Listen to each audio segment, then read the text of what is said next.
Hey yo, hey yo, hey yo, good day, my beautiful people. Opinion Outlaws out here. I wanted to make this quick clip to apologize for the upcoming episode because I had the whole video in my gallery, but somehow I might have deleted it. I couldn't find it anywhere, and also the co host couldn't find it in their computer, so we agreed that I most likely have fucked up, and that's that. So basically, y'all won't be having any proper video footage of us talking or having our conversation. So I'll most likely put a video in the background that will just run, and y'all just get to hear us basically talk, and that's that. Unfortunately, it is what it is right now, but game is game. But y'all know it is what it is, and it was what it was. Straight to the video. We rolling? Rolling. Hey. Hold on. Pause. Alright, start. Okay, I got you. And we are back. Welcome to our ninth episode of season 3 of Opinion Outlaws. And our motto is: Do I dare to give one of y'all? Do I dare to give? Sure. Go ahead. The only thing you cannot say is you cannot say that. Oh man, that's You cannot say that. oh man, that's nice. What you say? You cannot say that, man. You can. Who said that? Who said that? Who said that? And today, as you can see, we have a guest. We had him one time. I don't know if you remember. Lost him. You speak like it's a fucking spoken. It was We had him first. Then we lost him. it was the first season Welcome back. when we started Thank you, to do sir. this in English actually. Exactly. He went to buy some milk. And actually, I don't know if you know this, but it's almost about a year ago. Really? No. It was a year. It was a year ago when you came actually. Yeah, I have the year anniversary. Yeah. You kind of So, come like a few months later. Basically, he came after that. No, did he? And This time, actually, we have some fun. One thing a bit differently. We have a new guest, which is something we already have done for some time. But for this time, we actually figured that hey, we might as well do some fact checks. yeah, that's true. That's true. We have a new role in the position. I suggested it, so yeah. Yeah, the credit Where's goes to the this. Jamie? We need the Jamie in this podcast, so now we have Jamie. We have the credentials to give it to this guy. Yes, thank you, I'm sir. not Jamie. I have a question though. Did, Okay. did Fadzai sit here? No, actually, Faz, I haven't seen you. Or Ahmed? But Ahmed- Anybody, Ahmed, anybody? yes. Ahmed? Okay, then I'm fine. You know, Yeah, why- if you why? didn't sit here, because I want to have the king's place. I got you. meant to sit in. No, you don't need to write that. God damn it. Yeah. About today's subject, what we going with? And today's subject is a little bit controversial. Maybe not Bro, isn't usually, that pretty but much pretty much every episode that we have done is a little bit controversial. But this time it can get to a point where someone of us can get killed.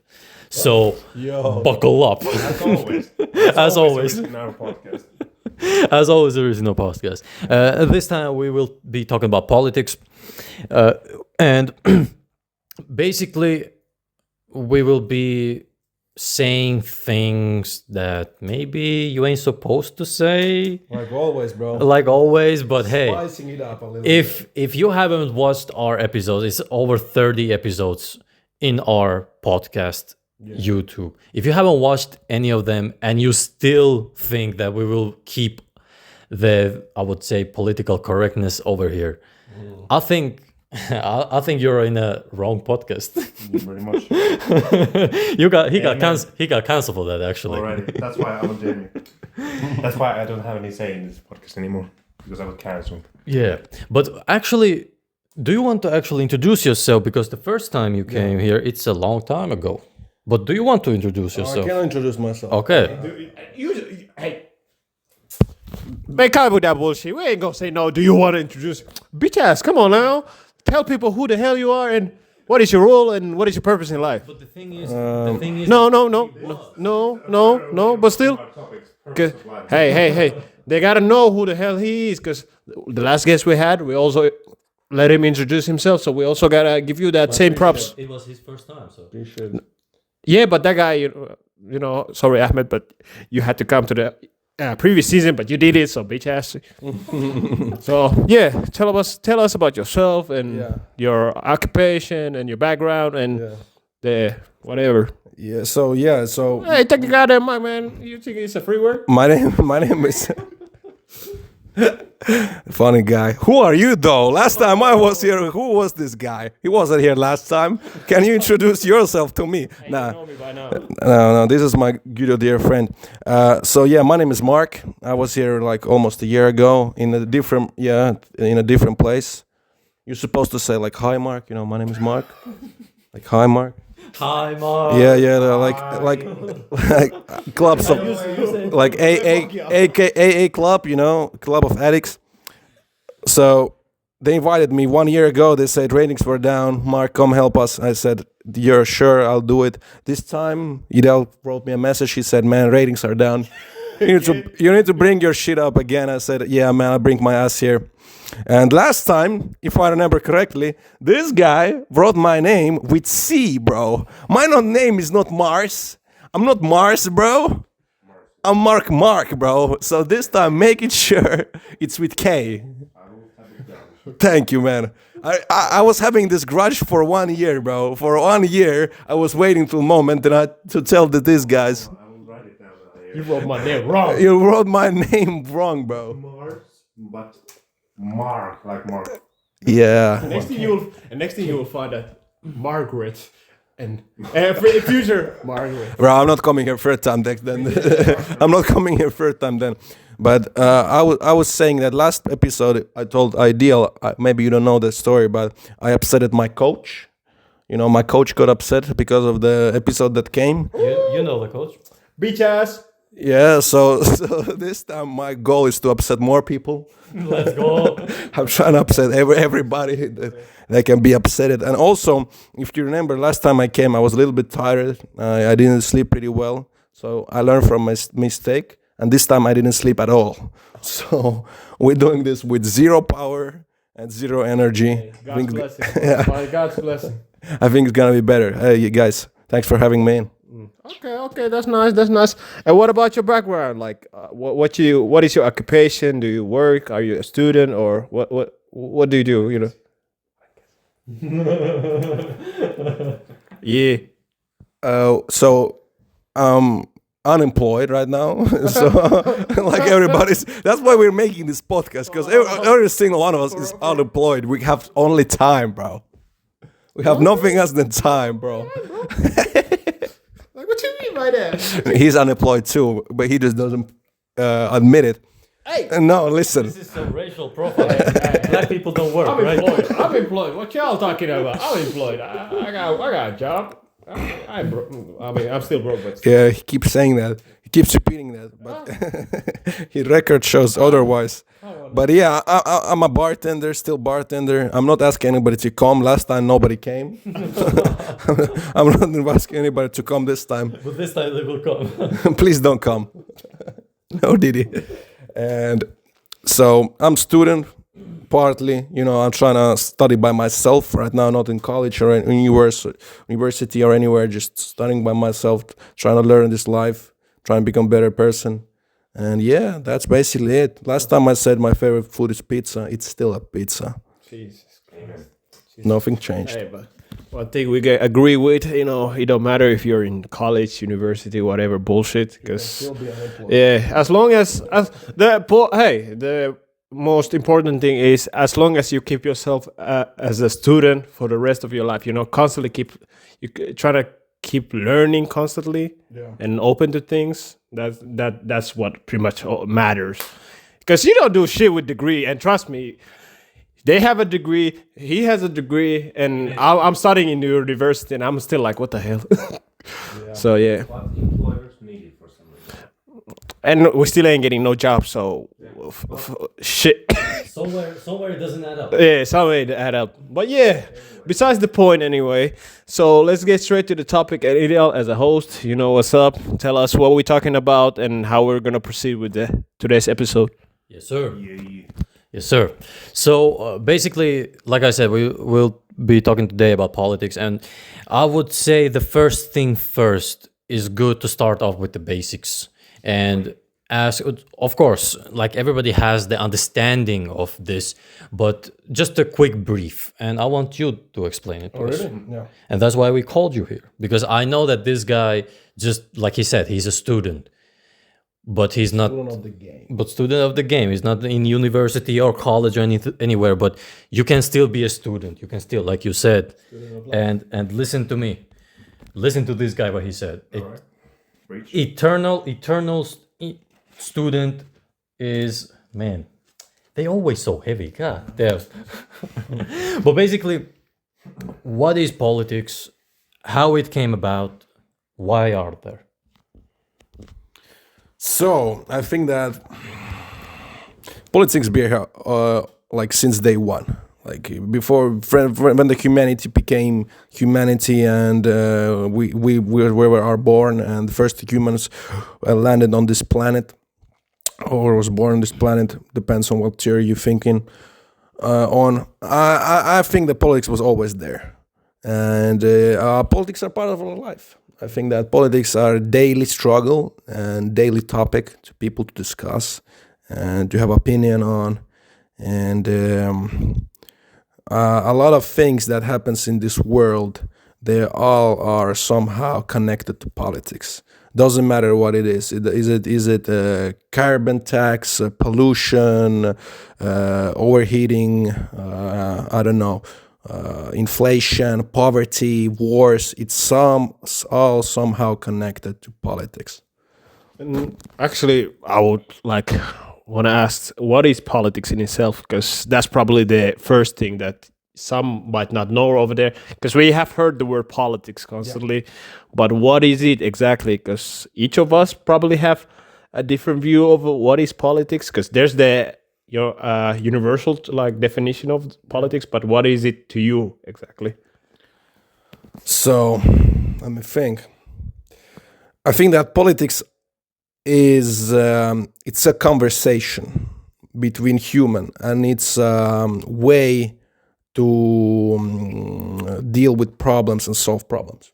I think that's politics. Politics is all about trying to hear the other opinion and other point of view, and trying to make some deal with yours and accept the other part or not accept the other part. And not accept. Exactly the opposite. You don't want to accept. Sometimes you don't accept it. And what have we seen lately with conflicts in the world? I think politics is all about conversation and all about talking and trying to resolve it the more peaceful way. Did you find a definition of politics? Yeah, there's definition. Can you give us the main politics? So this is a definition given by Cambridge Dictionary, which goes like this: the activities of the government, members of lawmaking organizations, or people who try to influence the way a country is governed. So basically, a conversation. Yeah, it comes from the pretty much. conversation. It does, because it also, if I remember right, you can fact check me like we always say, but it also is a way of how do I say, accommodate or gather power in certain structure. For example, hierarchy. Yeah. That's one way of politics too, and even in your workplace, it's also a politic type of thing. Yes, it's not all about. It's not all about the major, like the wider broad way of government or etc. Even in like social groups, you can have the politics as well. Facts. That's a sad part actually, because usually in work groups, he has an experience. I don't know if you want to share it, but basically, you was offered a raise if you did some nasty stuff. Can we say it like that? Yeah, we can keep it that way. And well, not my current work, but there was opportunities, Yeah, and it's sad because that's the actual reality, that he didn't do it, but there are some people who are ready to actually put themselves in a very bad situations in order to advance in their careers or in the workplace. And you have seen, all of us, we have worked, all of us, somewhere, they are ready to snitch on a dime. Like you did one mistake. You're a human, goddammit. You're working, and especially all of us none of our parents are rich or don't have their own firm, so therefore we have to start from somewhere. First jobs, they are not pretty. You don't want to do them, but you kind of have to. You have to work, so you have to work a minimum wage job. Minimum wage usually means that you have to work directly with people, with customers. You did one mistake. You're a human. You do mistakes. It was this. Bahit did it. But they don't say it like that. They were like, if Mark is my supervisor and I want a promotion, hey, did you hear what Bahit said? What he say? And this is true. But it is the politics of the place. But I would say it's more of a power thing, bureaucracy. Yeah, dynamics. Dynamics. It's definitely a power dynamics in every aspect, even in the government level or even the job level. Like it's always power dynamics. So everybody's trying to measure what can they do or what can they say and what when will they get punished for that. Everybody's trying to get as far as they can to conquer something for themselves. Hey, as you have heard the saying of, it's easier to get it's easier to be forgiven than get a permission. So yeah, it's true. That's a good one. True. That's a true one. So in this sense, this was good actually because it was brief. We don't need a super long, but Like last time. yeah, last time. But basically, with that being said, how much? This comes off my head, right there of my head. That how much does power and politics go hand in hand? They're kind of interchangeable in a way. pretty much. I was about to say same thing, that it is like they just straight up homies. They twins. They walk hand to hand because. If we go back to the definition of that Cambridge academic definition, just a moment. Find it. Fact checker. Jamie. If I find it. Mhm. Damn. This was much harder than I expected. Hey, Oh, it is what it is. Hey, like Ilya said, mistakes. For mistakes can happen. And think about it. Think about that you want a promotion in podcast, and you go, "Hey, did you hear Puri what he did?" I'll be like, So, the definition of politics goes like this: the activities of the government, members of lawmaking organization, or people who try to influence the way a country is governed. So, we may ask very with common sense. So, what for do we want to influence the way a country is governed, so that we can have more things we want? But what makes us want the things we want? There are many things: status, approval, blah blah blah blah blah. But in the end, in the way or the other, there is always that sense of I want to feel meaningful, right? Because wanting to feel meaningful is right. It's one of the deepest desires, actually deepest of our needs, right? Yeah. We want to feel meaningful. We want to feel important. Yeah. So therefore, I think it just comes to place when we go to workplace politics or any other place. It really depends on what are the values of people, right, and what they're after, right, and then there comes problems when there are differences between values. That's my definition. And also the actions. It's a lot about actions. I mean, the conversation part is always there, but always you can say whatever you want, but the act is different. You can be different. Like even in the major politics, you can see the promises of people saying, "Oh, this is gonna be this way, and this is gonna be this way," and they're gonna do completely opposite next. But that's the how would I say it? Power dynamic? Well, persuasion in a way, because like he said, it depends on the motive. What you want. Of course, lie's gonna be part of it because you want to pull people towards your ideology and what you're striving at. So of course, I mean, come on now. Imagine if you were a great ruler and in a way you weren't able to how would I say, control people with your character in itself. So what position or exactly a position status. So what other means you would have, unless you were an honest guy who truly did whatever you need to do? What other option would you have? Tell lies. Easiest way to tell lies to people. Or you talk about Stalin. Exactly, because all you needed was. It was an example. Of course, there have been many dictators. What you mean by that? What you mean by that? Huh? Hold on, bro. You gonna get us censored again? What the fuck? Who's the modern dictator modern time? Hey, Joe Biden. Joe Biden. Thank you, Joey. Your service has been meaningful. Beautiful. Yeah, but you were saying.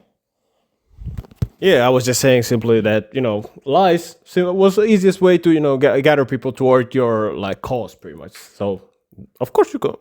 And you were about to say. I was just asking, what was the greatest lie you have heard from a politician?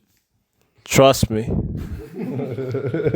Literally, because Let me go a bit more detail. You can trust me. Trust me, pretty much. That's the biggest bullshit that you ever have heard. And like he said earlier, pretty much most of the politicians, at least in like government status, who have said that shit, they almost never have like fulfilled their promises in a way. Yeah. But yeah, that's But here's the question.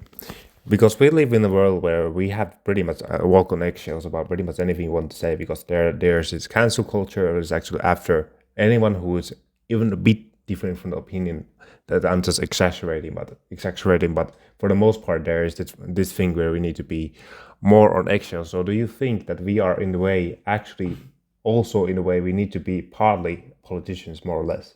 Yeah, I believe so.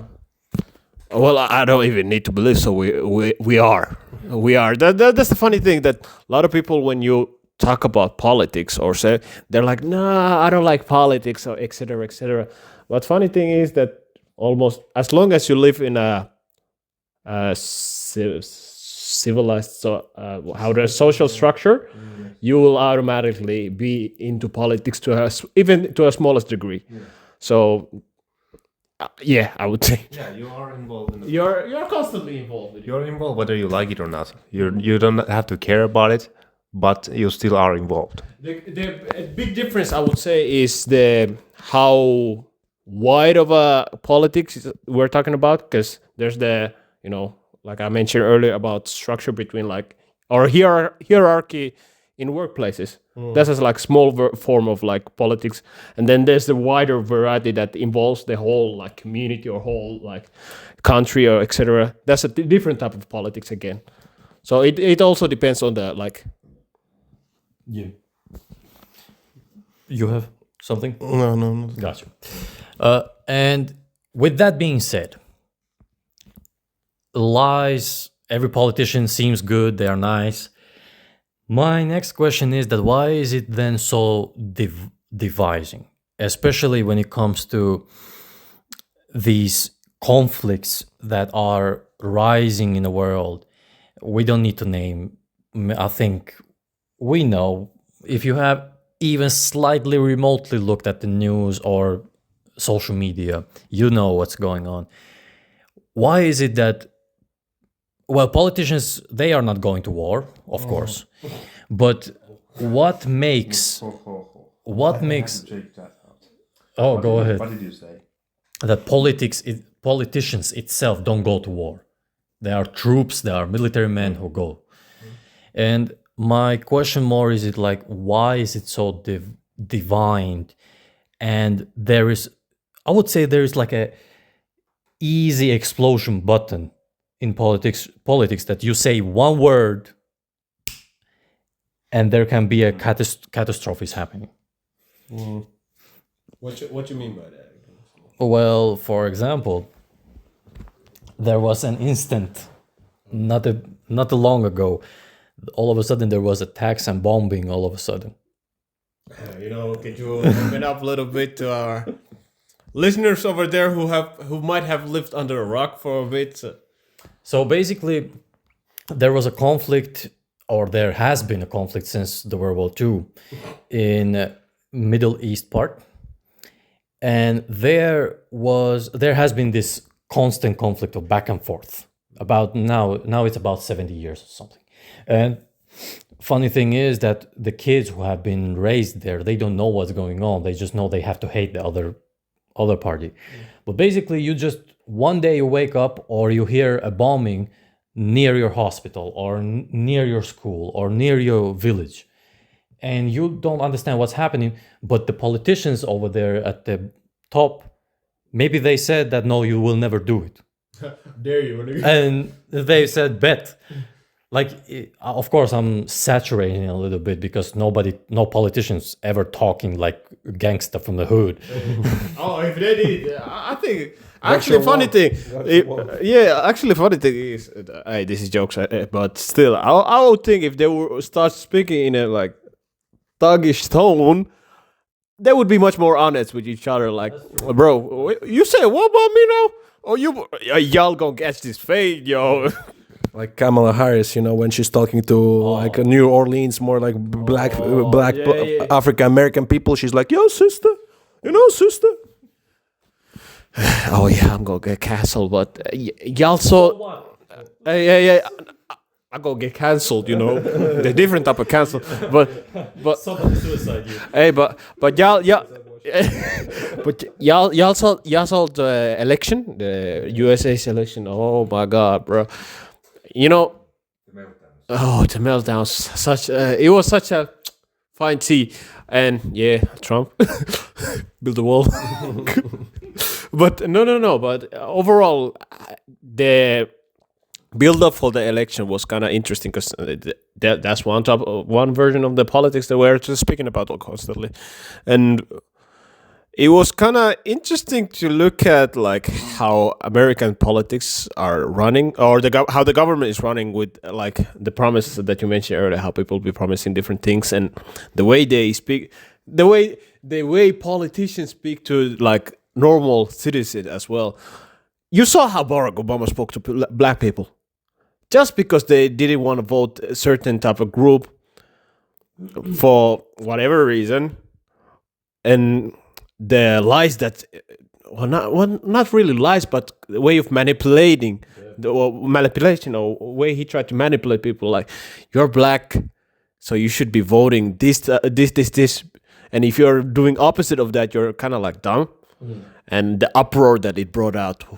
Like, you know that Kamala Harris changed her policies 15 times during the election, and it was like, listen, maybe one time, it's understandable. It's not working this way, so let's change it. But 15 times?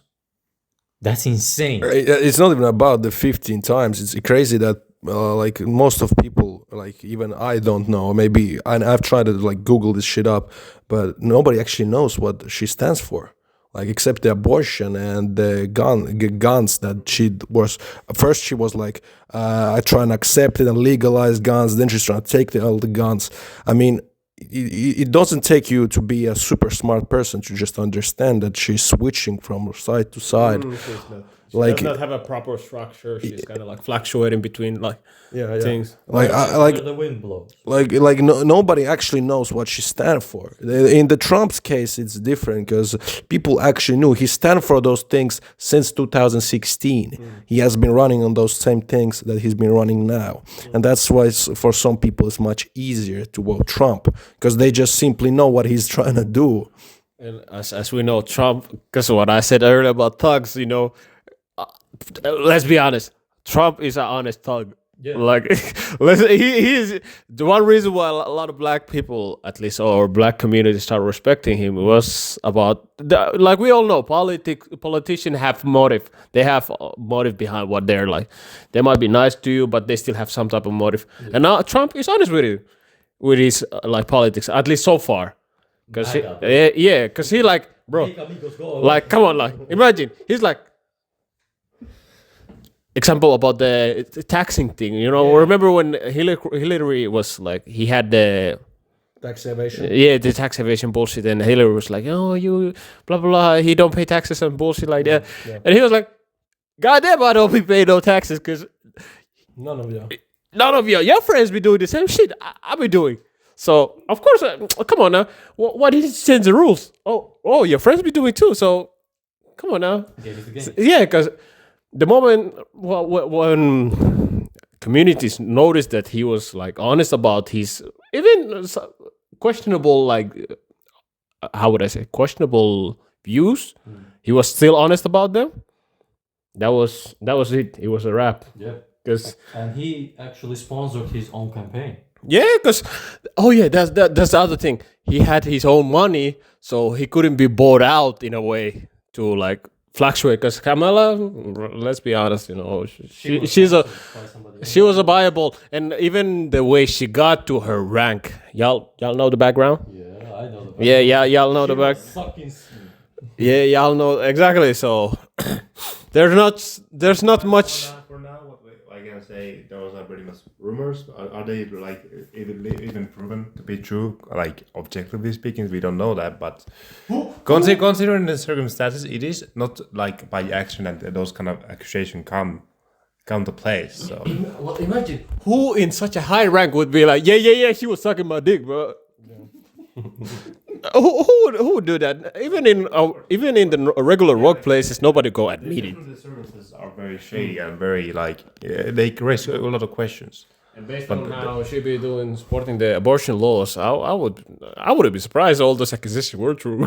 No, but Well, my theory is that she's definitely a plant in some way. She's definitely an industry plant because if you look at her politics when she was with Joe Biden, the Almighty. Thank you, Joe. She was there for 4 years. Nobody knows what she's been up to. Because every spokesman that have been doing the politics outside, Anthony Blinken or Lindsey Graham or all these big people in the United States, they've been doing the talking. You never see Kamala Harris actually doing anything about it. I think I've seen only one video about her condoning the strikes on Israel back in 2021, if I remember correctly. Was it when the Palestinian conflict started? Pretty sure, or 22 or 3. Yeah, we're gonna just find the information out.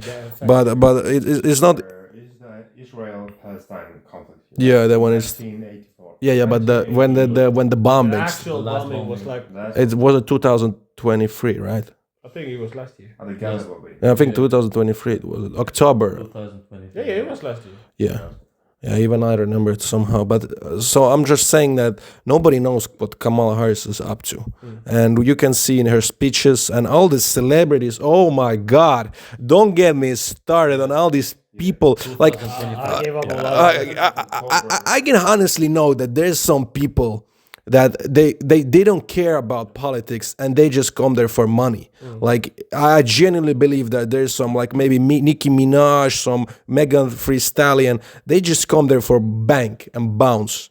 But some people like Avengers trying they making they're making these Avengers. You're like your children or maybe you yourself love the movies, and they're not trying to tell you that this orange man is bad, bro. Like what is this? What is this? Like he's Thanos or worse, bro. He's literal Hitler. He was actually referred to him. Imagine in our country, we live in Finland, right? There's gonna be some actors coming out and saying like this guy is this and he's bad, and we're like movie characters and we hate him for that. Like what? Doesn't make any sense to me. And about celebrities also. Yeah. The funny thing about Nazism, what they were calling him Hitler, there was a Donald Trump rally 2024, like around it, like just before election, right? And there was a Trump rally, and anyways, for the reason that there, right, like early in the 1930s, there had been this Nazism rally. And take it back just because there was this rally way back in the day. For some weird reason that back in the day they used to have the Nazism rally there because they are having those rallies there. They are definitely Nazis or something like that. That was like, what? What do you mean? What do you mean? Like, where is that coming from? Like, I think like I read from somewhere that there have been actually like a lot of different rallies, political rallies, and not once there has been similar accusation that much. I can check it out, but for now, That's true. About the topic about dividing people that you asked about from in the beginning, I'm trying to say one thing that I've noticed lately, that even if you go back in time in Obama times when he was trying to get elected and was running for president, even if you watch the debates back in the day, they were like peaceful, and there was just this common ground, and both were respectful. Nowadays, no, debates are more harsh with a lot of like harsh words and offensive, lesson stuff and censoring. Yeah, and censoring. But I've noticed that nowadays the subjects that they're talking about are much more like racial and much more like radical than they were before, because nowadays they actually make you, like you said about the black people, they're trying to like pretend that these people are stupid if they're voting Trump. And so nowadays it's just like, if you don't do this, you are bad, or like you are a failed of society. Like Macron did. Yeah, exactly. And what they're trying to like portray is that you're gonna be a bad human if you're not gonna do this what they want. And even in our country, or America, take it for example, it's all about these genders and racial stuff. So like so radical. These themes and topics they talk about is so radical. It's like there's no common ground anymore. There's only one side and second side. The people who thinks like there's gender and she them and bi and all that stuff that I don't know even a lot of about. But on the other side is like this common ground and two genders and like free Palestine. And it's nowadays it's much more harder to be a part of politics, because you're gonna be claimed for something that you maybe not trying to be. Like if you don't participate in that, people look at you weirdly. Like, don't you think that this is great things, and don't you think that Black Lives Matter and all that stuff? Why do you think? So here comes the question, because it's clearly that there is a lot of assumptions made throughout the dialogue between those two parties, or whatever party is. So what do you think? What is the reason why? That's a bit further question from the first one, why it's so divisive. So what makes people so reactive about politics? So what factors would you say contribute to it? It's much more personal. It's much more personal. It's nowadays it's like life or death, because it's all about just not knowing what's good for you and knowing what's not good for you, and trying to comply to some other people's opinion. And I think especially nowadays people don't trust government no more, because the media is dead officially. Like we know that. Like fuck BBC. like nobody believes in media. I know some people in our country believes in media, but like news and media, you can't just be reading that stuff. Like you can't be reading that stuff and being like, oh, everything they're saying here makes sense. And there's a lot of people, especially elder people, that they're reading news and they'll be like, oh, news never lied to me. Yeah, and I think like this applies more, like this is just my observation, but when I was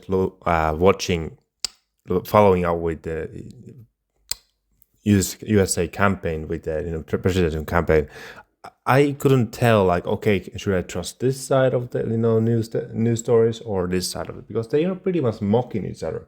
Mm-hmm. They're just like 5-year-old children at the playground, just oh no, you did it, you. It's so fucking childish. It's both entertaining but both very frustrating, annoying to look at, because they cannot talk about it like grown-up adults for what is actually happening there. They just want to say, oh, you ain't shit, but no, you are a fucking Nazi or something like that. But like compared to that here in Finland, like maybe Finland has gone a bit to that direction. I wouldn't say that as much. Maybe I think it's just because like the influences from the Western societies. But in general, I would say that Finland is more trustworthy when it comes to media. I don't think I had to really second guess that much. Okay, what is can I trust this information? Sure, it's nothing is 100% proof, bulletproof. But I would say compared between USA news, Finnish news, I would trust 100% Finnish news. No, but I was thinking about the news thing. Well, as we already know, the whole news they're all bunch of bullshit, pretty much. So let's just drag that out. Another thing is the reason why we really can't trust news anymore is that a lot of them are pretty biased. Example, well, back to the election thing. I noticed a lot of news, for example, were noticeably more biased toward Kamala rather than Trump. The way they spoke about Trump was automatically villainized in a way. So that was already like alarming. And second thing is, look, well, we have spoken about it in our previous episodes about social media and all that. A lot of nowadays we can like fact check a lot of things that news says. So rather than believing news nowadays, we can like straight up ask our friend who lives in America, is it true what news said about this? Nah, man, we live in up. Like, what the hell? News said like y'all be having it bad. Nah, man. I actually have a story about this, but go on. Oh no! But I'm just saying, like news. I don't know even y'all been watching news nowadays. Because personally, I haven't like opened TV in a while. Because anything that I wanted to find out or like fact check, I pretty much few buttons, few websites. Okay, these news are claiming this. Let me see, I see another website. Oh, this new website is saying the opposite. What the fuck? I mean, it's a fact though that left controls the media. It's been the subject in all the internet, and also it's funny that the message, the message that they're trying to agenda that they're trying to push. Some people say there's no agenda, but there's clearly something behind, because this all these changes that have been happening recently. It can't be just because that's a God's will or something. There's somebody trying to like pull some strings. But also, if you go to, you said about the Finnish media, I got a little bit of disagree, because Finnish media is not trustworthy. I mean, it's more trustworthy than the States, but in States, it's mainly left-controlled media. So there's like, if you just Google, you can find out that all these NBCs and BBCs and CNNs and all that stuff is all controlled by the same corporations that actually are leaning far more left. And actually, I want to specify, like, I actually agree with that. I wouldn't say Finnish media either is like 100% bulletproof. Like, no media, I think, they all are very much very likely to be influenced by other news medias and the environment where we live in, right? So no news media lives in a vacuum. So we can we can safely say that there's always going to be a hint of bias to either or direction, more or less. I think so. Just one thing I noticed that my boy Mark over here said about the left side. So I wanted to actually ask a question, because some of y'all might not understand government politics. A lot of cases tend to end split up into two, I would say, sections. Two sections to the lefts and rights, basically. So two opposition, but pretty much, and usually there are lefts and rights. And what are those terms usually? What do they mean? What lefts include and what rights include? To somebody who might not necessarily understand what we're speaking about. Well, there was a diameter back in the day that the leftism, what rightism means, but nowadays it's a little bit more mixed up. Yeah, it's there's not a little, like, there was some common ground back in the like left was communist back in the day. It was communists and conservatives. Nowadays lefts are more people that with LGBT, and it was workers party. Nowadays it's not. It's more like people who don't have work, usually like students. No, it's true. It's it's students and people, some other people that are doing something else. But I would say the common ground is still that the right people are usually people with job and have been a long time like working already, and left people are usually the more like the more modern and more woke, I would say. It's left is more woke and more standing for common students and their agenda, and the right one is the more conservative and trying to just keep it the way it was before. So basically, the small term to them, liberals and Republicans. Not in Finland, it's not the Republicans. No, it's more social democrat. Yeah, but it falls into the like what? But socialists are still more left. Still more left. Exactly. Like you said, it's pretty mixed up nowadays. So there's like some common values on both sides. But a funny thing is that, well, like we said, it's much more mixed up. But you know, back in the days, how people viewed Republicans as like old traditional, like, well, not traditional, but more like a bad group in a way. And liberal were like, especially back when Barack Obama was In office. in office, and well, when he was about to get into the office anyway, we saw liberals as the good guys, always the good guys. Nowadays, it's kind of has been mixed up, like we mentioned. Like, there has been small changes between like now the Republicans feel, but it comes back to the earlier statement: politics. There's not really a clear definition of good guys and bad guys because each of them still have an agenda in the end of the day. Coming back to the main question of was what makes people so reactive about politics? What factors contribute to it? So do you think the agenda being pushed constantly is one of the things that actually leads to that harsh contradiction between those parties? Oh yeah, 400%. And there's clearly a message. Like nobody can deny nowadays that there is a message, and that's why it's so much more involved between people, and so much radicalized by both sides, and they tend to push you against your neighbor. That's what I'm trying to say. Like nowadays it's you against your neighbor. Like if you have different opinions, the conversations between each other are much more tough. I started this conversation by saying that politics are conversation. Nowadays, the dialogue and the view is much more different. It's much more different. What you mean? What you mean exactly by the difference of how would you perceive the difference nowadays? Like, like I said, it's more personal. It's more violent. It's more harsh. Yeah, you say something wrong, that's it. Yeah, I mean, in social media, like nowadays, they're not like conversation. They're not having conversation. It's all about like blaming these people and labeling these people bad and this bad because they don't agree with you, what you're trying to say.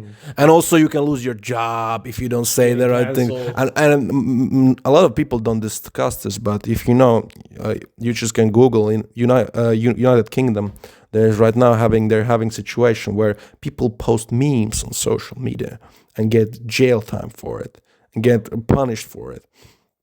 So yeah, if Jamie Puru can check this information out, but a lot of mainstream media they don't talk about it. But the situation there is that bad that if you actually post something that they don't like or say something they don't like about the immigration or trading or Brexit or whatever, you can get punished for it. And I think that's we came back to medieval times. You remember when somebody wasn't agree with you? Yeah.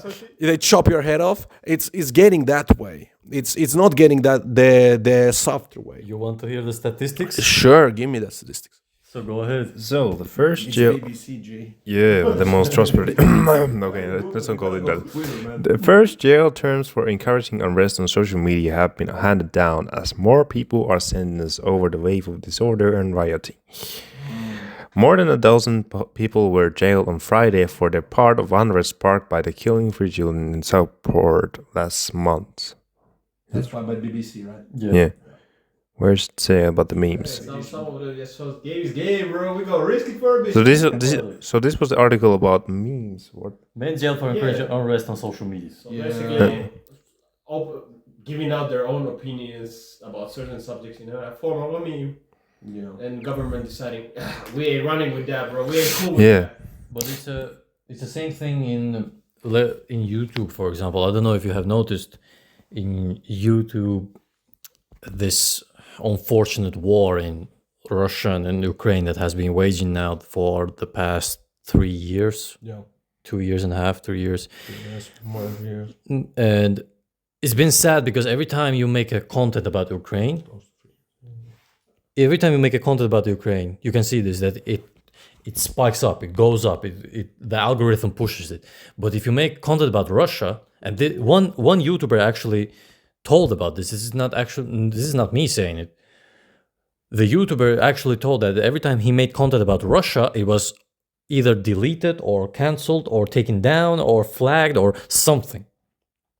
And then they found numerous YouTubers who are like the YouTubers who are in podcast world talking about just politics. Straight, hands down politics. They have been bribed to make content about this war. Pro-Russia or pro-Ukraine.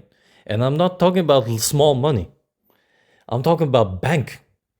Hundreds and thousands of dollars just to make 10-minute, 20-minute video. Who are they supporting though?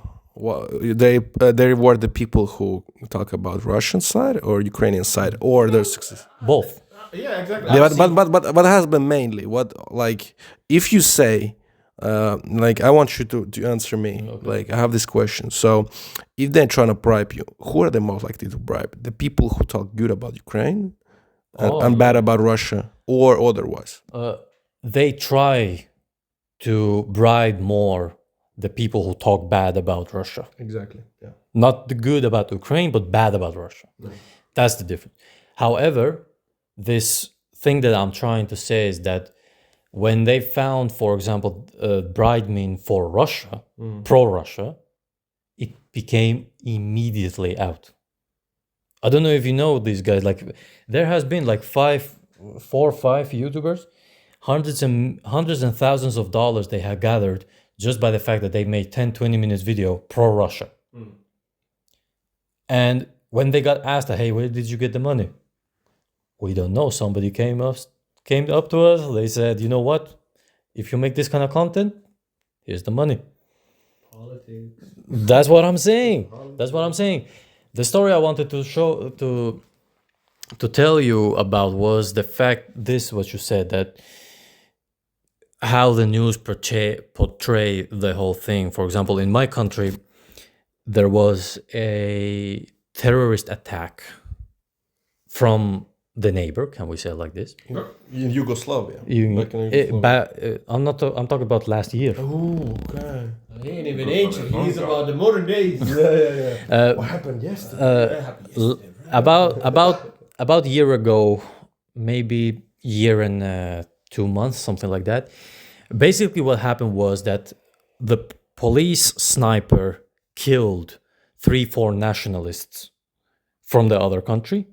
When they went to investigate, they found an arsenal inside the church, in the ministry. They found an arsenal, we're talking about over 500,000 worth of arsenal bombs and bullets and that was GTA on that. And preparing. And that leaked. Of course, the news leaked. It's gonna get wars and they don't know that it's from the 1999 up until this day, there hasn't been any war in our country. It has been very quiet, actually. The people who go with NATO, they are just getting banked. Hey, that's that fear mongering. I'm telling you that they're getting back. If you want a good money and it's worthwhile, don't go to Libya as what's the right term for the guys who go with the military to other country and they peacekeepers. If you want good bank, go to our country, peacekeeper. There is no war. Everything is cheap. Beautiful woman. You're living up. I'm talking. Advertise it. This motherfucker just advertise. If you want some money, become a peacekeeper. Go to his home country, and that's it. That's it. You're living up. But that's for example, is the example of what I'm trying to say. That the politics blew it out of proportion. Of course, it was a terrorist attack. They tried, but our police forces, respect to y'all. They were like, no, you ain't getting here. Pow, dead. So that was the example I was trying to get, that you said that the whole thing was just more to just people go and click and click and click. It wasn't about the actual politics. But this is not the first time, and unfortunately it will not be the last time, that not just in our region, but in the world, like there maybe 2 years ago there was this 4 to 2 years ago, the corona thing, everybody knows. In media, all the text, every single time you saw something, corona. Now nobody mentions it. What's Corona? What is It it? still hangs around, bro. Putin conquered Corona, if you remember, man. When the war started, there was no article about that. Like Corona was disappeared. He judoed that thing, bro. Yeah. No more. He was sick of that shit. So we were. So was I too, man. Man, we were so done with the Corona thing. What you think about lockdown, though? What you think about lockdown? I know this is a tough topic. I don't want you to go to details. Reminisce about dark times. Yeah. Like, what exactly do you mean by that? Was it right decision in your opinion in politics and the government's decision? What you think the lockdown, like everything closed? Would you think was that the right decision, or was it overfloated, overreact? Man, that was a biggest piece of bullshit we got in centuries. Let's say it like that. Because the lockdown, what was the whole purpose of it? If we think about it, even the corona, the situation was kind of like hazy in a way. Like you mentioned earlier about like how media was bashing it constantly, like Texts all. and here actually comes the politic part that we mentioned earlier and the biasness of media. Have you got your shots? Did you get any shots? Did you? I'm vaccinated. You two got vaccine. Bitch asses. Are you vaccinated? Hell no. I'm not too. I did the right thing. Hell no. You have mutant kids. Your dicks be falling when you're 40 or some shit like that. Right. But yeah, exactly. You remember how they were villainizing people who didn't take vaccine? It was back to like Nazi Germany shit. It was so violent, man. Can I Peru? You have something to say? Like not just the vaccine thing, the mask. Oh, that was the dumbest bullshit. Like I remember, like I used to travel like to my parents and to in some other places in the train. One time, I remember I forgot to put on my mask. Just for a moment, I'm pretty sure that there was a couple that was looking at me like, "What are you doing with your mask? You fucking monster! Put it on!" I was like, "What are you staring at me?" And oh shit, I forgot my mask. But that it was crazy time. It was crazy. Not just that, but like I could have like tell another story, but I think we're gonna be on tangent about it. So I think it's a bit besides the point. So therefore, I want to take it back to the next topic, which is what is the reason we can't So why can't we discuss politics maturely? So what makes it so hard? Is we're talking about people's life affecting our lives. Is it done on purpose to make it hard to talk about, or what do you think?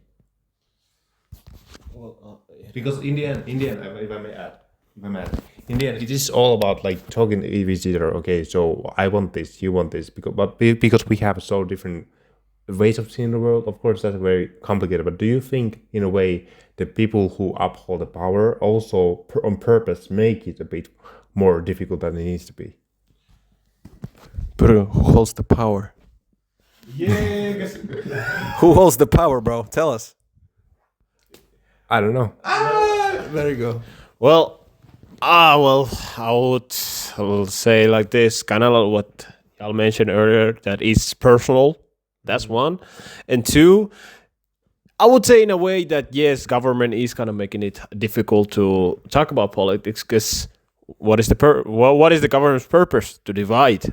No, ain't no fucking government trying to unite. Because how do you see it happen? Well, it happens by saying simply, "Hey, what's the methods? What's methods they use? Yeah. Methods. Methods. The methods of. Yeah. We went on. We like your opinion. Give us your thought pattern, like the whole chain of thought. He's saying you're wrong. Yeah. No, but I actually want to know too. Like, what you think are the methods? Methods of like splitting the dividing. Well, for example, in Finland or any well, simply by example saying this. Hey, by the way, this type of group, stereotyping example of group to being certain type of way, and saying, well, the other group is better than that, by creating division, for example, in communities. Just by simply saying example, how would I say? Because this is kind of like Kind of tough in a way. Well, let's say the Middle East has been bombing and bombing and bombing. Yeah. This is the actually perfect example. The bombing. Now, the Middle Eastern guy comes here to study. The automatic assumption, now he's terrorist, he's dangerous. He's just here for the study. He's peaceful. He hasn't done anything bad to anybody. Stereotypes, right? For example, this is an example that I tried, but this is actually true. Not only in here, but you can go any Western world, and if you say that they are from Middle East to an older people, Yeah. immediately their minds go to, man, they are terrorists. Maybe they're bomb somebody. But the fact is that they are also human beings. Those are just examples. And actually, other example to Pyry of about dividing is example nationalism. Trying to tell your own group that we're better than others.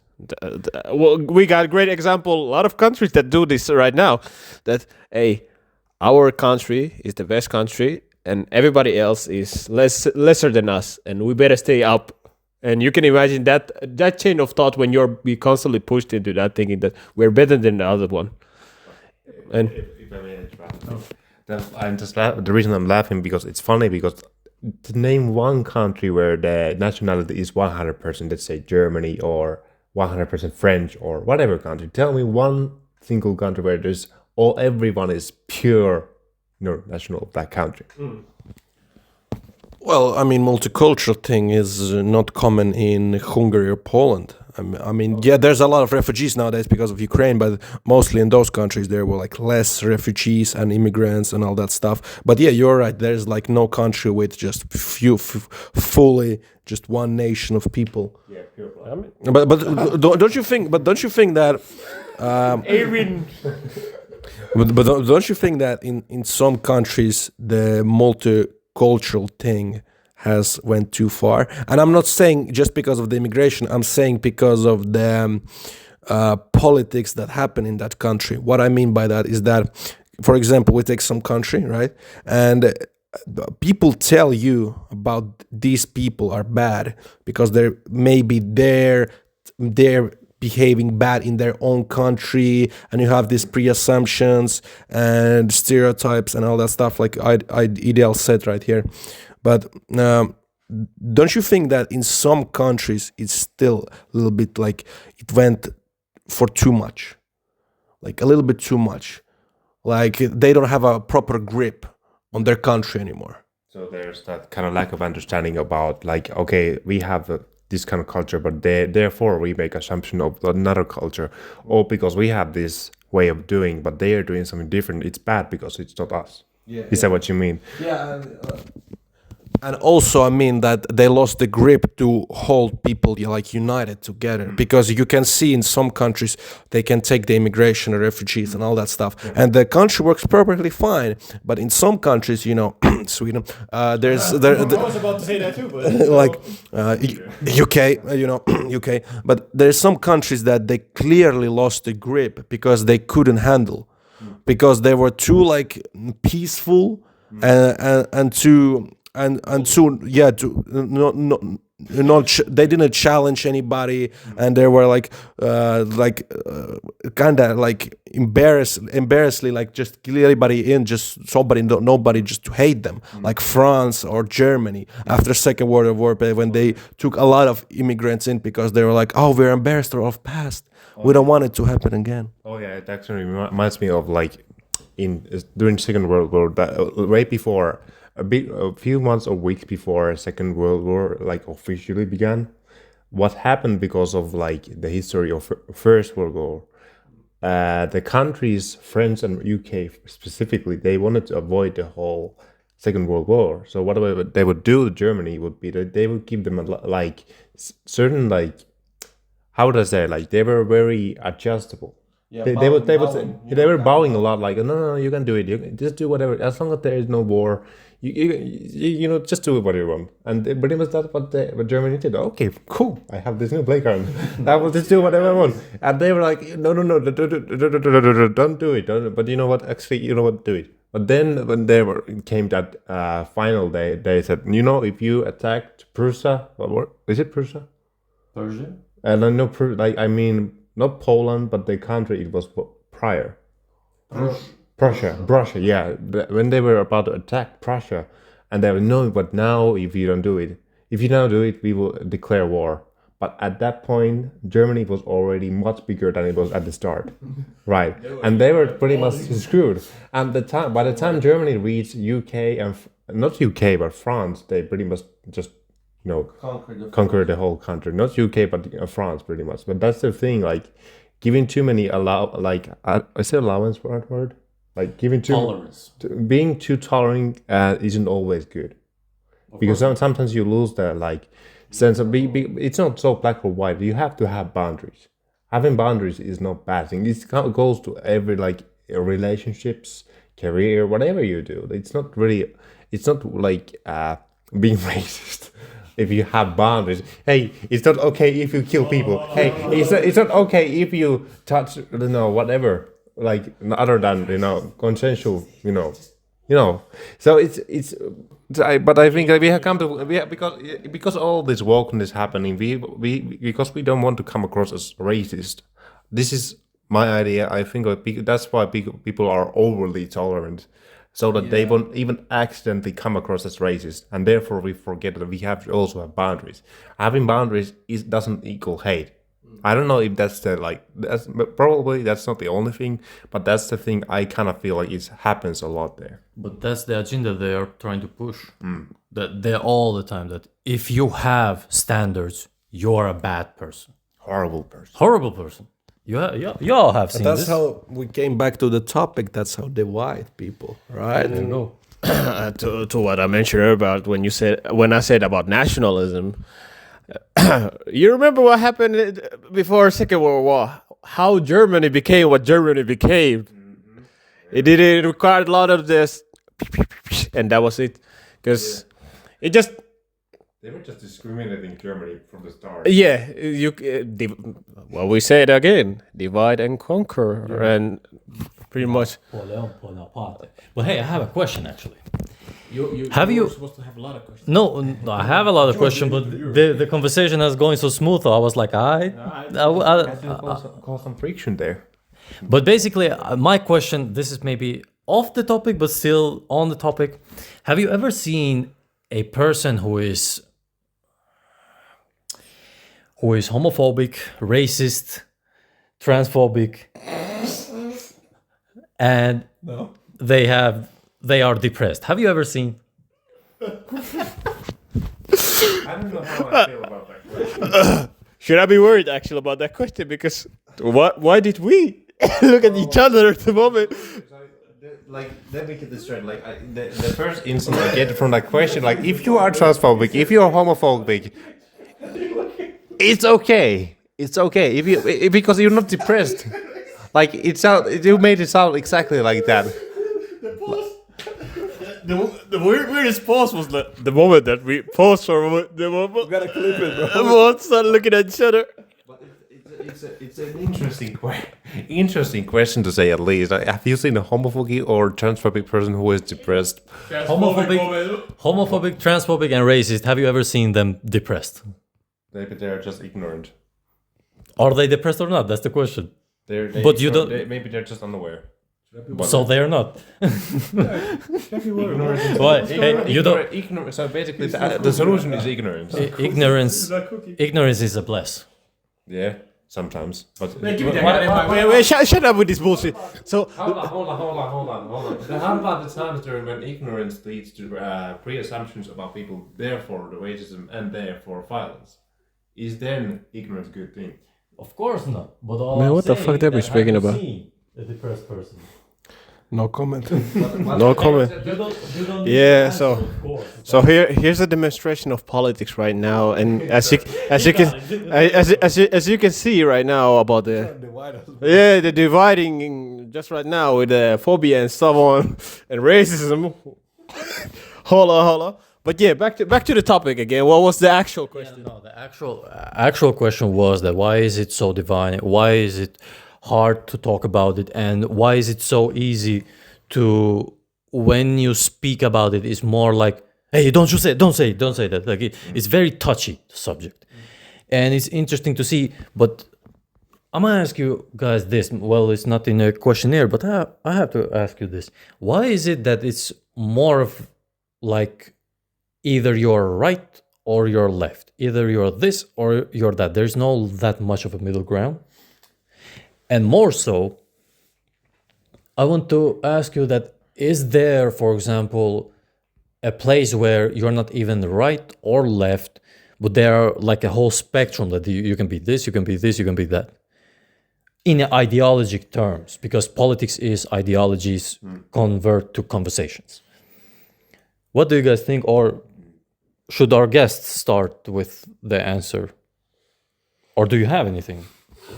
Man, that's a tough one. Can you repeat the? I understood about the two sides, but what did you mean by there's no sides? Is there a spectrum in between? So Yeah. is there a spectrum? Because every time we talk about politics, immediately, like you said, that Left or right? left or right. Before it was like gray area back in Barack Obama's centrist time, and stuff. but then has there ever been, actually, this is a better question, the spectrum that you're not even left or right, but you have this sex where Yeah. you're either this Leaning more there, leaning there, more there. or not even leaning, you're completely separated from that, but you have ideology.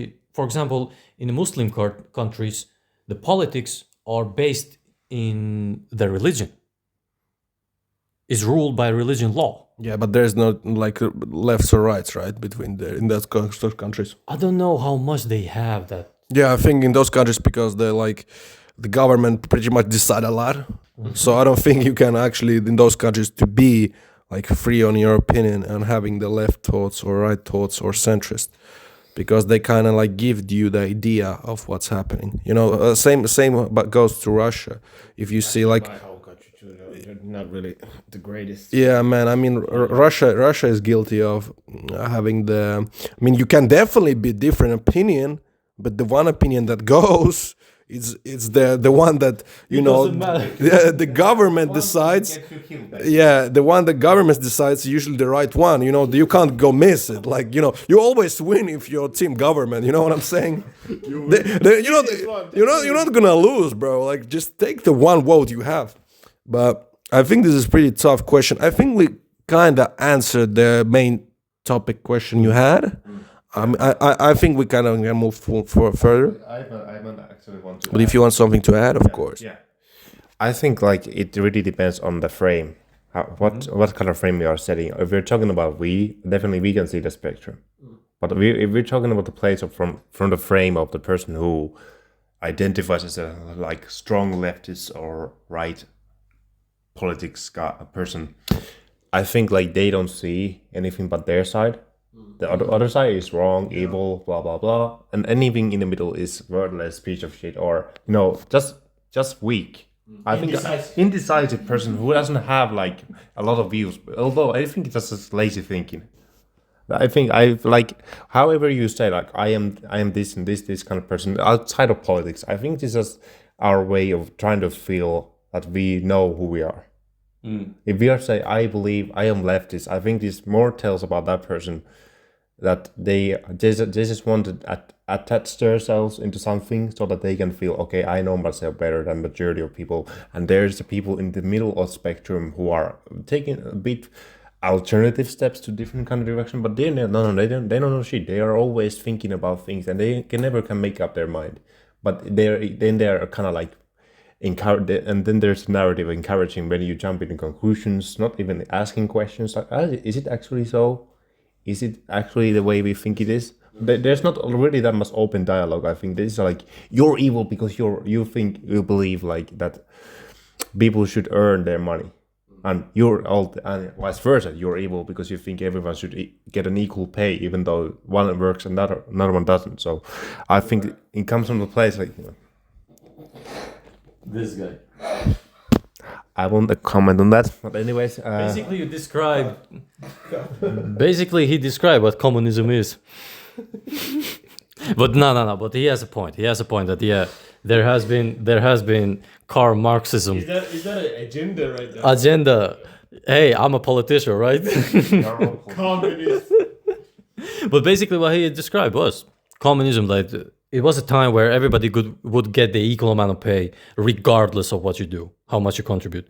And then there is now a time democracy, which in many cases is not the ideal. In my opinion, is not the ideal, because of the fact that if you ask every single one, what do you think about this? But they are not, for example, educated about that subject.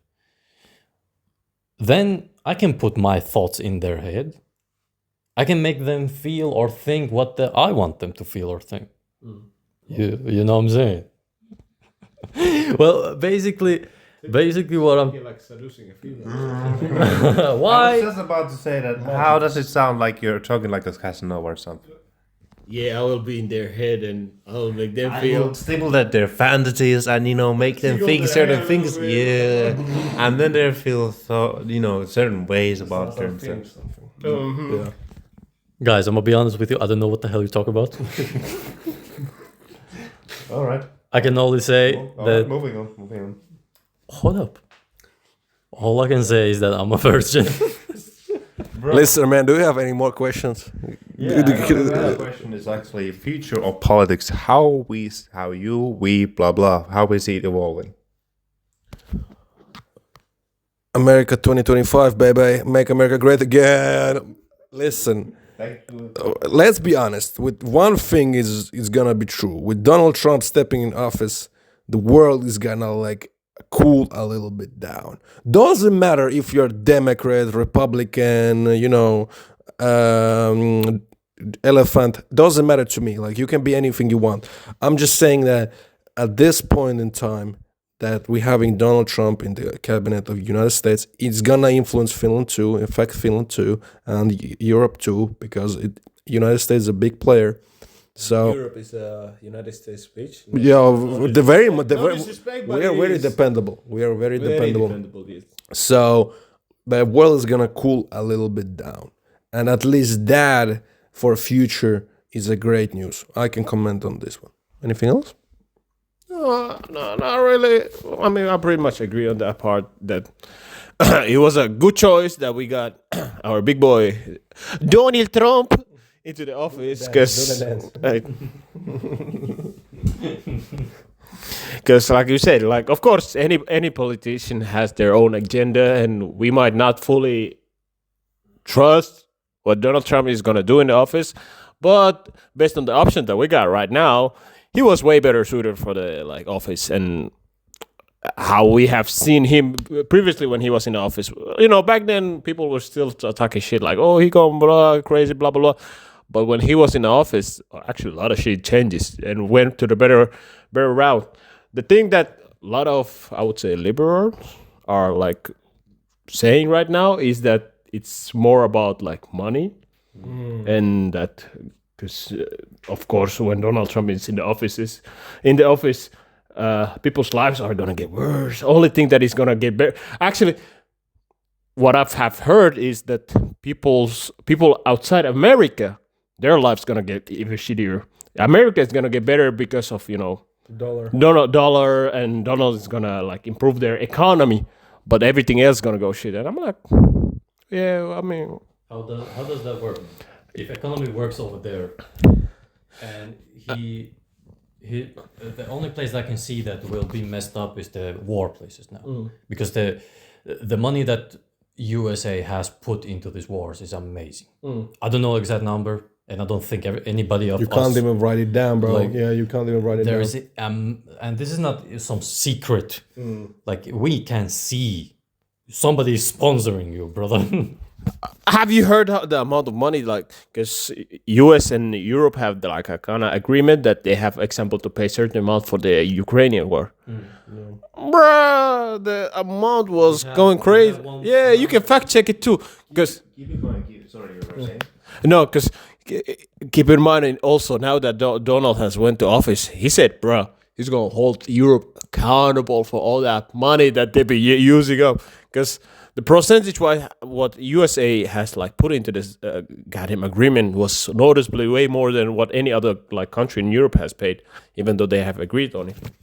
I have a question for you before I give it to Per. Just before we know the number, do you think because there's some agreement that Ukraine is gonna pay it back? That's the logics. Not everything is just it's military aid, but with something they're gonna pay back. Either it's the territories that they maybe promised. We don't know about that. Maybe they know. But do you think Ukraine is gonna ever pay back? Honestly, no. Honestly, no, because like any other, like even Ukraine is just a hopeful thinking right now. If Ukraine is gonna pay back, because every other country that has paid to Ukraine or like supported Ukraine is already in debt. So how in the world the country that is in war is gonna pay the debt? Yeah. So keeping the war going. Pretty much. That's one way to catching Politics. Like alleged, how much is the reported? Like so this is not the true value. Yeah, there are multiple to sources, understand. but around it's all, in every source it is at least $174 billion at least. And some numbers tell like 183 billion. Maybe it's more, maybe it's less, but we are still talking about billion. Yeah, so that's a lot of zeros behind. Understand. Billions. This is reported. So how much money was not reported? Different question. Yeah. But we, according to all these sources that we have, it goes around 170 to 180 billion dollars. Jesus. That's a lot of money. I don't know if you know these guys. So imagine that money was used to their own government or own society. And yeah, these are just results. We just typed in by Google just how much money US sent to Ukraine. So you can just go and check them out yourself if you doubt what they were saying. A funny thing, actually, same in Finland, we can kind of have small hints of taste how it feels like. Because remember when Corona hit us, and for some odd reason, Finland decided to be the one to pay Italia. Or Italy, basically. Italy. Italy. We paid Italy like what? How much? 7 million? Or some... Finland was the one who paid the biggest amount to Italy during the Corona time, if I remember correctly. And a lot of us were like, why in the world Finland is the one paying like such amount when there's like Germany, France, all the other countries. And those countries paid the smallest amount. What we got? I know that Finland paid to Greece a lot, like to Greece and Italy, that territory of Europe. So yeah, we don't deny it. Yeah, a lot of money, man. Ideal about this. So we scratched a little bit of surface on the Ukraine conflict. So a question for you then. All right, we know the situation with Ukraine and they're not gonna probably pay it back. But the question I have is that what Ukraine is gonna give back to the donors who are right now supporting it? Like it can be just just a free will. Like don't you think they're gonna like lose something in the end just to kind of pay it back? Actually, my answer is that there's nothing free in this world.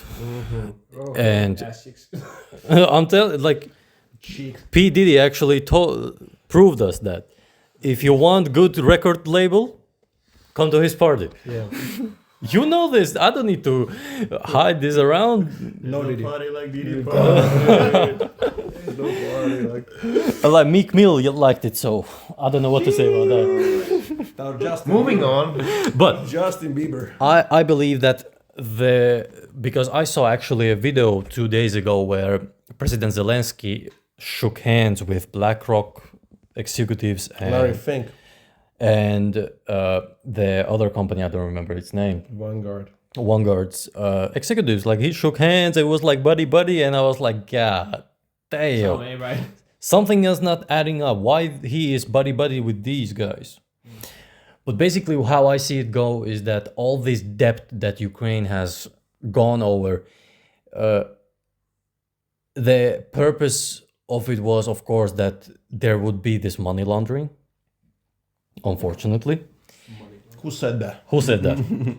But how I see it is that if they want their debt back, natural resources, rights to some high executive places, like things that are very important and they will last for a very long time, that will have positive effect on your country. I don't know, have you heard about this term of economic hitman? It's a great book, Economic Hitman. I don't remember the author, but basically his job was to go in a country, destabilize the economy, so the big investors can come and buy the whole country's properties, and then they can make it as of them. And it was 3 levels. He actually told this very well, that there's a 3-level system in this economic hitman. First are the economists. So they go, they try to say, oh, it will be nice, it will be nice. It's nowhere nice. And then the big investors come all of a sudden and say, hey, maybe if you do this and this and this, we can have this part of country all to ourselves. Like Chinese did to Singapore. They went and they built the architectures, and engineers were all Chinese. So therefore, the big part of it is owned by Chinese, not the Singaporeans. And next level is the guys who are willing to do anything but in secret. For example, CIA is one example. And then the secret service basically, and the people, they are called jackals. This is from a book. This is not me again saying. I don't want my.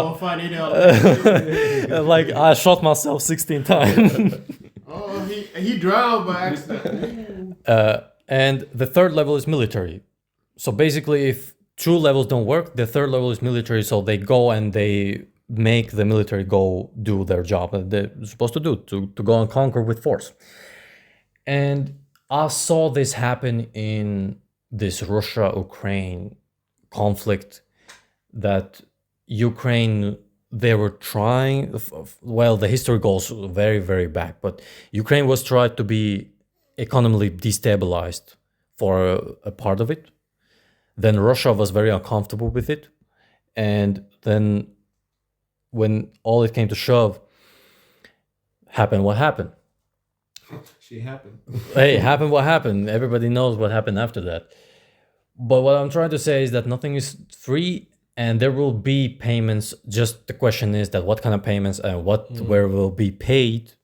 I don't know about that. I'm not in those circles. I mean, my great expectation right now would be, it depends on how the war goes, pretty much, because we never know if the war is gonna spread out into a wider. Because I wouldn't be surprised all of a sudden we all be fighting the war, like in an actual way that all the countries get involved properly. It purely depends. Hypothetically, if we say Ukraine wins the war, then the most likely situation would be that, well, UAE will require Ukraine to offer their military support. Example, if some other country gets involved, Ukraine will be forced kind of like to send their troops in a way. Well, not forced, but they're like their obligation basically become obligated to like give off military resource to rest of the UAE countries as well, or supplies or etc. etc. So I don't fully think that it's gonna be like a payoff $50 to my well, you know, $50 just a joke, but you know, pay off like $500,000 cash right now and so on and so on. So it won't necessarily be as a this type of like payment, but like it's something that is like they can constantly like a request from Ukraine. Yeah. I have a question. Okay, go ahead. I don't know why I had that part. But I have a question. But anyways, this was more about like because we're not talking about very nitty gritty detail. Kind of what is the current situation of the politics right now? I kind of want to take it a bit more general level. Yeah. More like how do you see politics as a whole evolving? Like what we have discussed today, it being people being very reactive to it, their agendas being pushed. More in general, like I want to hear like how do you see the divisiveness changing in the nearby future, or do you think it's gonna get worse? Is it gonna like how do you see it changing in general? Well, I mentioned the Trump case, and I think the Trump case is a great example. We started the conversation with it. Because what the fuck? Nervous breakdown. But what did I do wrong now? Why is it the guy? Who is this guy? The way he just pulled it immediately say about Trump. Hold on. Preach. Now listen. So it was the first step. I think that way it's gonna get like cooler.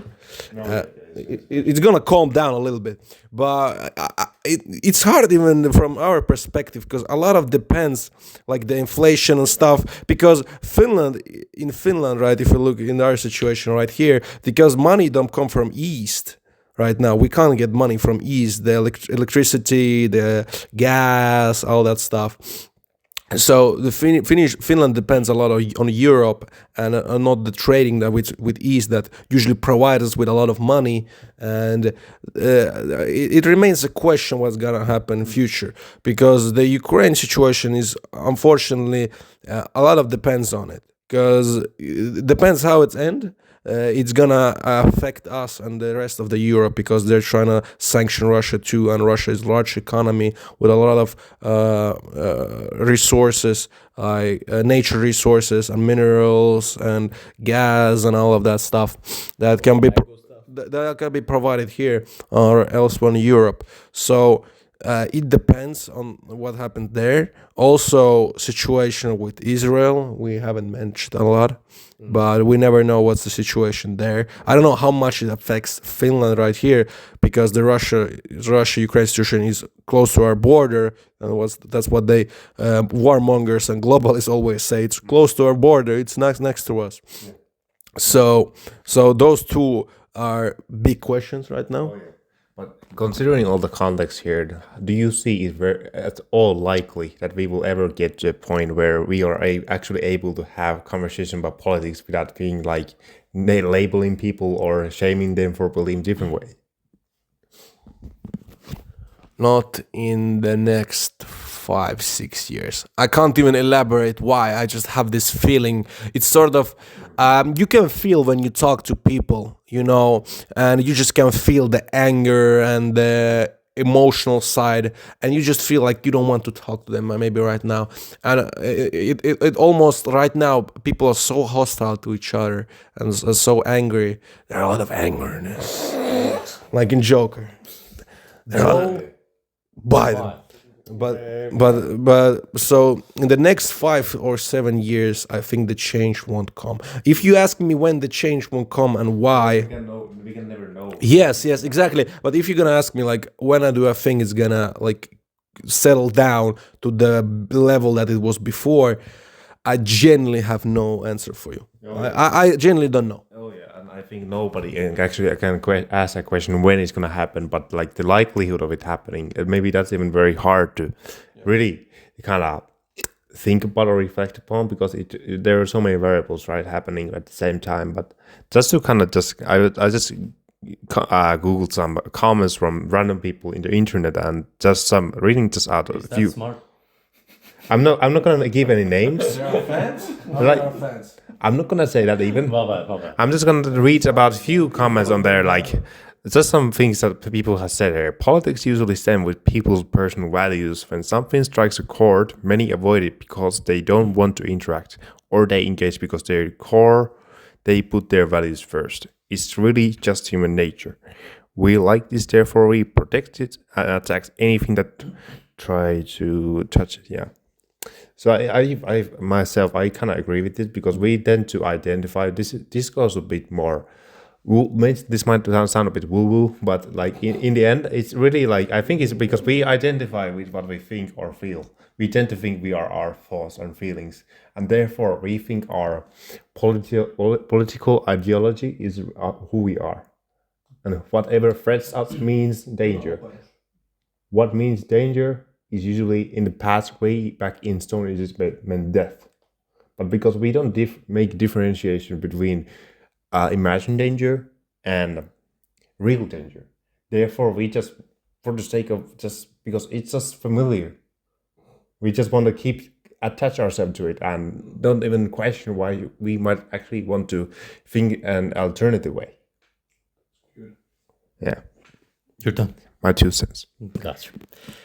I think we can wrap this up with this. Last thoughts. We will start off with our guest.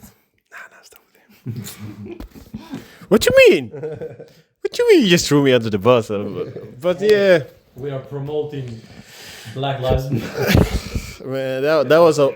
Hey, all life matter, man. Hey, yo, shut up, man. Cut your bullshit, man. That's what racist said. Racist say what? You said what? But but back to the subject. As we can see, the politics going on with the goddamn lives matters and bullshit like that. But anyway. Oh, I'm trembling right now. for fuck's sake! As long as societies exist, the politics going to walk hand in hand. Unless we're talking about utopia, where basically you're free to do whatever, and there's no proper structure to this society. Then there might be like politics might be out of the window to a degree, but other than that, it will be there constantly, and it will affect it all. Yeah, pretty much. So the direction we're gonna head is a big question mark. It depends on a lot of things and that so on, but it depends pretty much. Like we say, it just simply depends. Yeah, because it purely depends. Because our, how would I say, worldly situation constantly changes, and the direction we're taking. Of course, we can constantly say it's in a bad direction right now, but we might never know the future like position that we're gonna reach. But hopeful thinking. Hopefully one day we can like conversate our disagreements with people without needing to think, oh shit, man, you disagree with me, I gotta shoot your ass now. Too bad. I want to take it a bit practical direction. I want to ask you, for like everyone who is talking about politics not very well, I want to ask you, what could we practically do to take ourselves to that direction where everybody has the opportunity to talk about politics? You know, in a way, like more like what would be the things we need to be changing that we could be able to talk about? Well, the thing that I would say, people to forcefully communicate. Well, not. What the fuck? Well, no. But North Korea, bro. Are you North Korea? Are you North Korea, bro? No. But I mean, like, put somebody in. Well, first of all, it would require a lot of maturity from people in itself. But putting yourself in a situation where you have to communicate with somebody that you disagree with constantly, and well, not constantly, but disagree on like certain like values, and have those people as your close friends that you can disagree with, and that's at least somewhere to begin with, because that's pretty much what is going on with government politics. That people disagree with each other, and that already creates tension, and nobody can be like, oh, you disagree with it, I'm cool with you, and that's that. You disagree, oh, how dare you? You are less of a human than I am. The fuck? Exactly. So that's something, like, if we want to improve it, people should be able to like speak to each other. That was actually something that I have this one guy that I subscribe to, actually Israeli guy who's actually fighting the war right now, but he kind of said like the Israel-Palestinian situation, America should have never like got their shit into it. Like we should have left them to handle their own shit. That way they could have the opportunity of like conversating with each other, blah blah. Yeah, but because they have everybody else surrounding messing with their bullshit. So that was the thing that fucked them up. But he said like similar kind of question that you asked, that about the two opposites should be able to conversate with each other, see what they agree with, and kind of like come together with that. Because in the end of the day, we will still disagree on a lot of things, and it will never go away in a sense. That's good, bro. I think that's good that people exactly, because we can have different opinions. I think that's good. But also at the same time, while we disagree on a lot of things, we still will have something that brings us together as well. And being able to accept the disagreement is the first step to moving forward. Pretty much. Fuck y'all with your goddamn Black Lives Matter and all that goddamn racist bullshit. But yeah, that's my final thoughts. And like I said in a previous guest as well, thank you very much for coming to the episode, and appreciate your bullshit as well. And what are your last thoughts on top of it? Or do we say ours and then? Yeah, I want to be last, bro. He wants to be special. I want to close the show, bro. Let's go. I will let Ida speak. My first, my 2 senses. Basically, I don't have anything else to say. I think I'm the guy who divides people. You know what I'm saying? You're the politician. I am the politician. He's the Joe Biden, bro. He's the Joe Biden. I'm the Joe Biden. Do you know what Jesus said? We need more airports. God saves. Well, yeah. Basically, I don't have anything more to add to this. Listen to my brother over there that he said that have those guys or girls, close people that you will have disagreements, not in a sense of. I'm not talking in a sense of like you said. You said actually in the first time that you came there in Savonia that the core values. So basically, the things that will make you come together, those are the things that you have to agree on. But then, for example, if you don't like the color of the shades that we have, big deal. Big deal, bitch. You get what I'm saying? Like, this is an example of absolutely hypothetical, but basically all I'm saying is have those discussions and don't be closed-minded. Like, have an open mind about things when you are talking. Like, maybe how you think and look at the things are not as such that maybe you can have a better view, or maybe you can learn something. Or when you have those kind of disagreements, you can say, okay, I'm not agreeing with you, but I understand it. And we are 4 guys here. All of us have disagreements with each other. Spoken like true politician. Almost sounds like liberal. Everybody. He sounds like liberal, bro. Like you heard him. Be open-minded. He sounds like liberal, bro. You want me to become again Republic? And we forcefully.